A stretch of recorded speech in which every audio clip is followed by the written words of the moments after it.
What's happening, sixth graders? We're back, example 3 on 6.5, and now we are having to figure out more stuff based on plotting some ordered pairs on a graph. So notice how this graph, it's not 4 perfect squares on each quadrant because they're just showing you what you need to use, okay?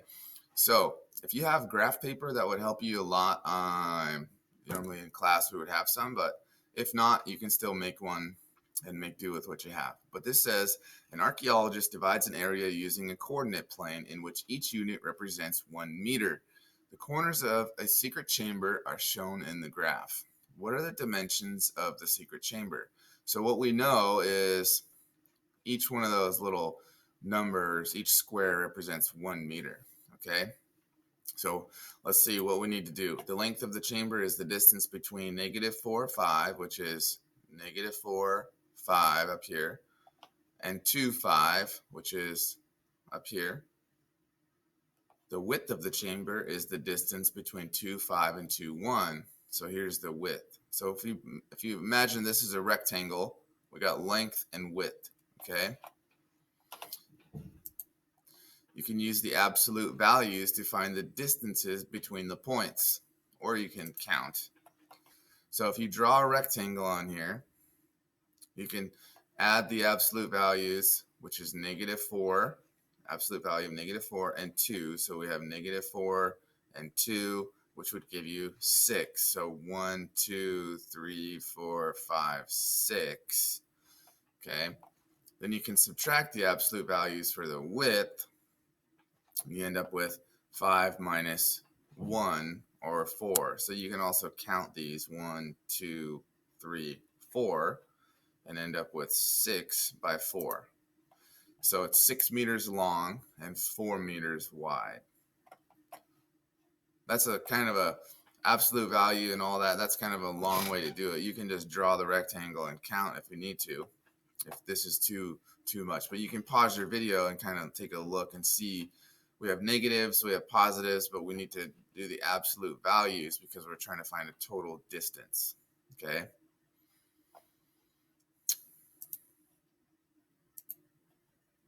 So here's another one. If you have a coordinate plane, an interior designer maps out a room design using a coordinate plane in which each unit represents 1 yard.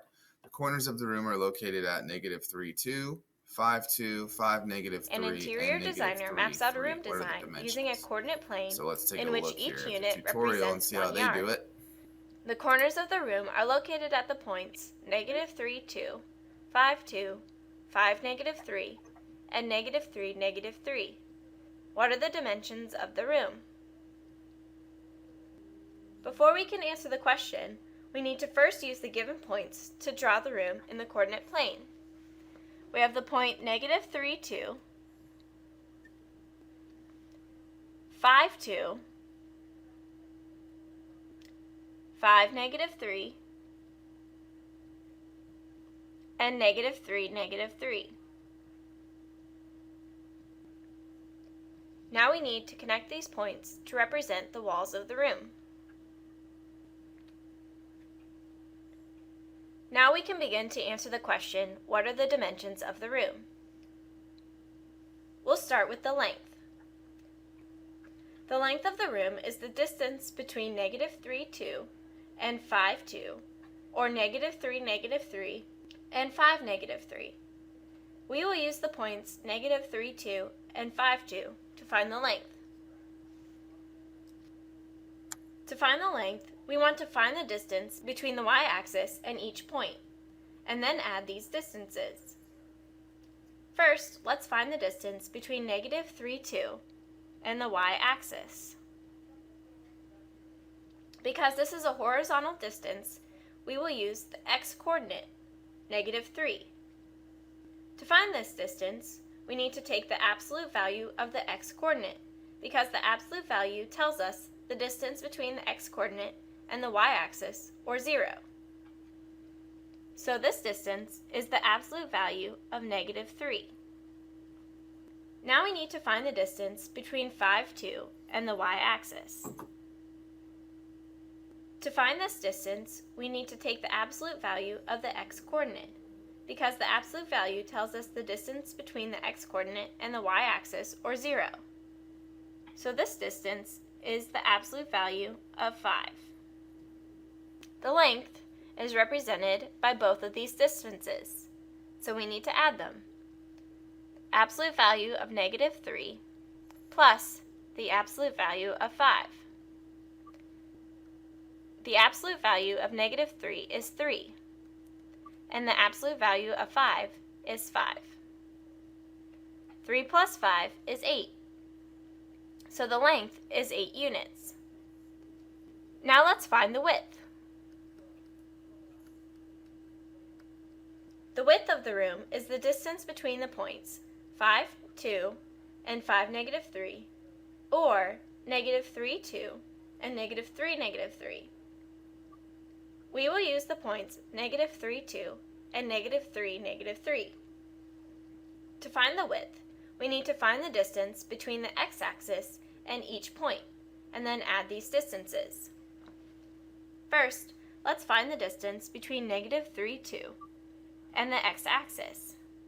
Because this is a vertical distance, we will use the y-coordinate.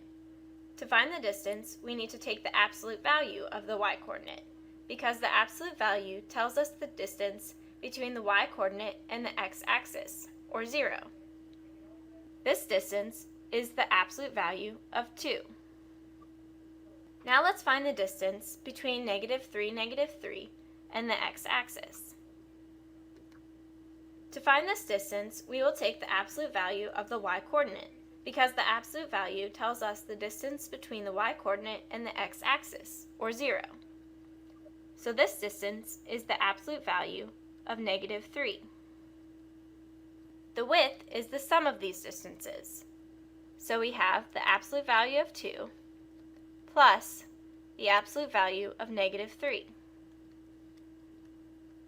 The absolute value of 2 is 2, and the absolute value of -3 is 3. 2 plus 3 is 5. So the width is 5 units.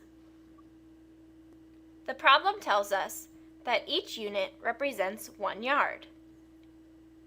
So now we can answer the question, what are the dimensions of the room? The room is 8 yards long and 5 yards wide.